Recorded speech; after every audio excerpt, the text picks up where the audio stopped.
let me get this straight. This team loses 5-0 at home on Sunday in embarrassing fashion to the Devils. Then they lose 4-1 on Tuesday at home to the defending Stanley Cup champions. But then tonight, they somehow pull off an amazing victory against the best team in the league. Ah, the joys of the trap game, Jersey guy. You ever just want to get down on one knee and thank the hockey gods upstairs that Phil Forsberg is a Nashville Predator? Hey everybody, it's Jersey Guy.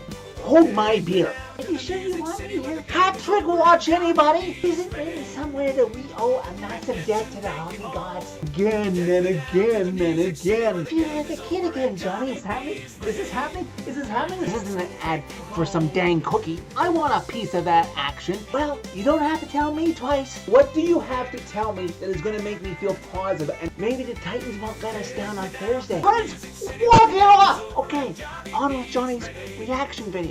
Redemption take you home. everybody's hands go up, way up, as the Nashville Predators amazingly somehow defeat the Winnipeg Jets by a final score of 2-1 Thursday night inside Bridgestone Arena on the back of a 23 save performance by UC Saros, his second solid performance in his last 3 starts. Philip Forsberg gets his 22nd goal of the season, and Tommy Novak's game winner. Yes, Tommy Novak got the game-winning goal on the power play. Last game of the homestand for the Preds before they head out on a 3-game Northeast road trip starting Saturday and finishing off Tuesday night.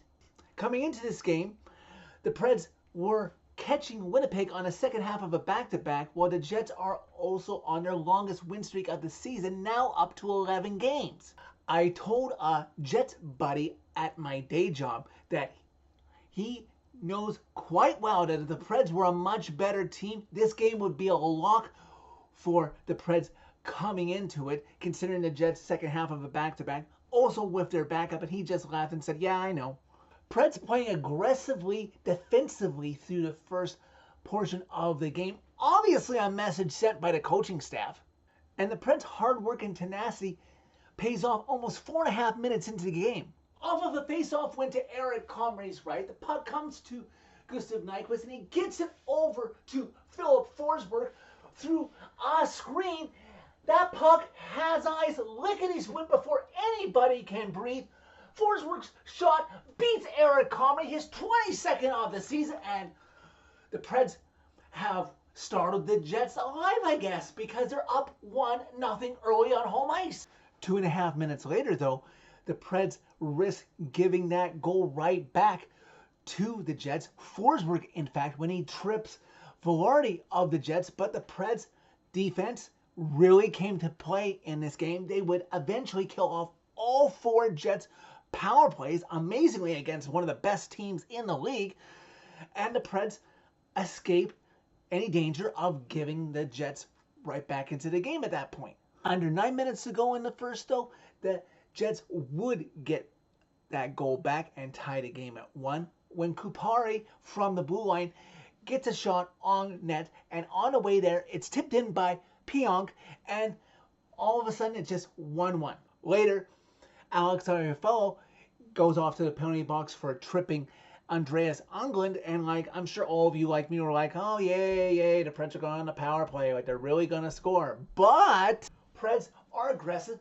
in the Jets zone once again. It's like, what team am I watching right now? And eventually, Justin Barron of all people, gets the puck cross ice in front of Eric Comrie's crease to Tommy Novak of all people, coming through in the clutch.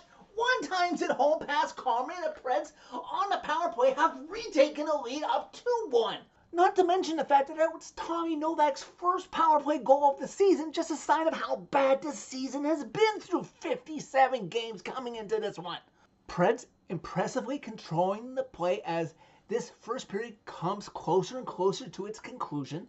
Jets with a couple of looks in the dying seconds, including a great chance by Kyle O'Connor, who is stopped by UC Saros' bad use. And the Preds, impressively on home ice, have a 2-1 lead against a team with an 11-game winning streak. It only takes about a quarter into the second period. The Jets bring the heat, really trying to drive the pressure to put themselves back into the game. I did appreciate, heck, I knew this was going to happen. It was a Canadian team the Preds were playing. I got stuck watching the Jets feed. And they were sure to point out that the Jets are one of the best teams in the league at comeback victories. But remind me what happened to the Chiefs with that tenacity that they had to come back and keep winning games that were one score. Eventually, it's going to catch up with you, Jets, if you don't adapt and stop putting yourself in holes in the playoffs. Mark my words, everybody. Brady Shea with one of his better games of the season with some solid blocks, including early in that second period. Just over 7 minutes into the middle frame, Jets pinch, which allows an odd man rush eventually to go the other way. Keither Bellows with a partial breakaway gets a shot off on Eric Comrie, and if he had a better angle, he would have easily put the rebound in because Comrie needed time to adjust, but he saves the Jets' bacon in that instant and keeps us only a 1-goal deficit for his team. The save of the game for one UC Saros probably, I would argue, comes with about 5.5 left to go in the second period.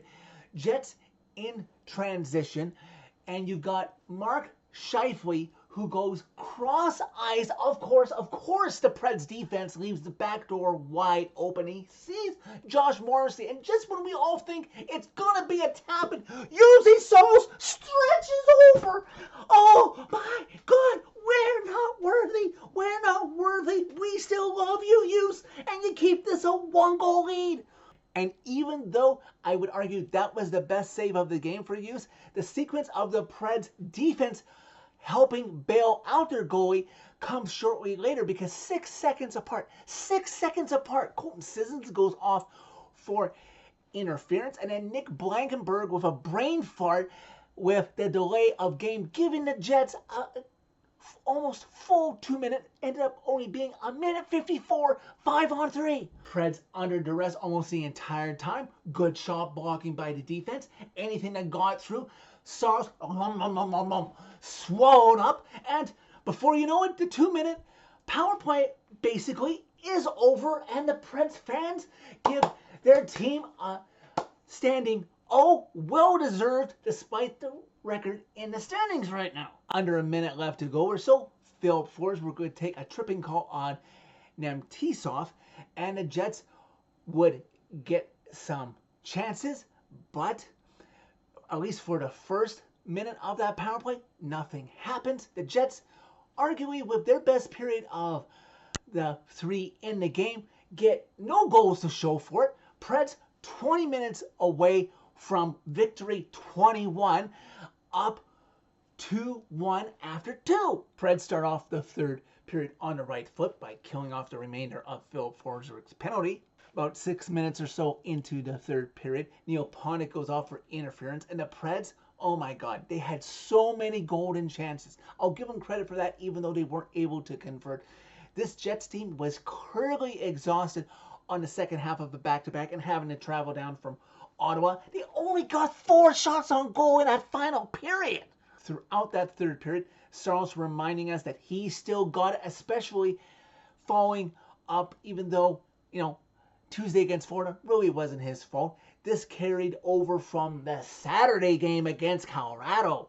To their credit, Preds not sitting back. They're taking it to the Jets. They want to get another win for the home crowd before they go on that 3-game road trip. Finally, we're under 5 minutes left to go in regulation. Preds trying to drag this game across the finish line for the W. Eric Comrie finally goes to the Jets bench with under 2 minutes left to go in regulation. Preds get it clear into the neutral zone, and they would even get somewhat into the Jets zone. Cole Smith had a shot at the empty net.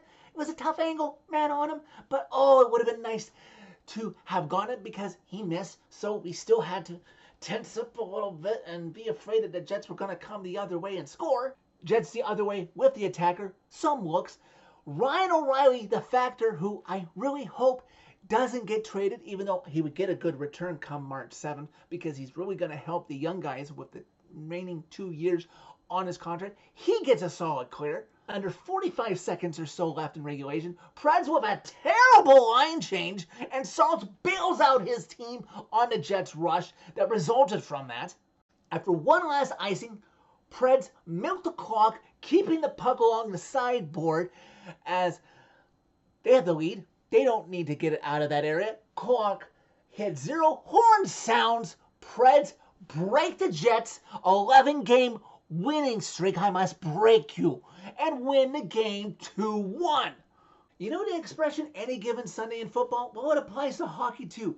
Any given night in hockey, anything can happen, especially on the second half of a back-to-back when, yeah, Preds fans, this game was going to be good either way. Either we were going to lose and help the tank, or we were going to tick off our division rival, best team in the league right now.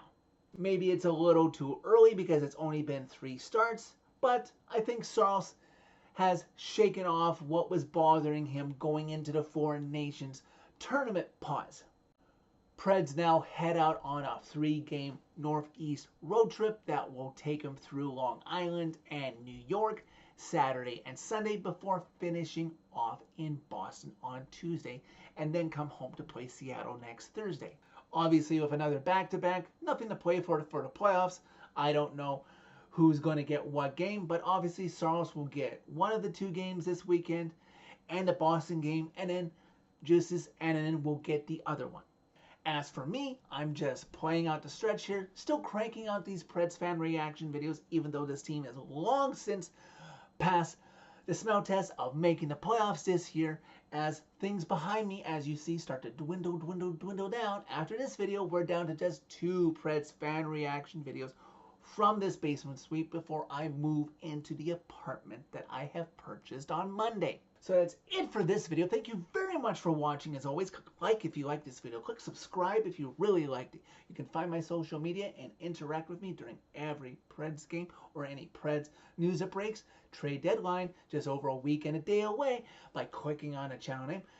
Tell all your friends about Redemption and that I will be moving into a new filming studio soon. And to reference an old Molson Canadian commercial, no matter if the Preds are good or bad, I really can't stand the Jets!